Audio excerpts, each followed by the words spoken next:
Kwenye kurasa za miradi yayo tumeokota habari inasema hivi: sijapata matokeo ya Simba zidi ya Yanga. Tupate habari kamili. Kati ya washabiki wa Simba na washabiki wa Yanga, nani alishinda? Unajua wewe ulokuwepo. Mimi sijapata matokeo. Mheshimiwa, ninashindwa kuelewa.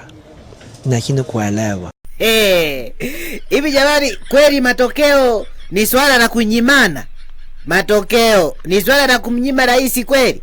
Nisikumwambia tu kumwambia kwamba timu fulani ilishinda basi. Sasa wewe mpaka unamnyima presida unamnyima matokeo. Matokeo ni swala la kunyimana kweli? Ingekuwa chakula sawa, unaweza kumnyima mwenzako. Matokeo kweli?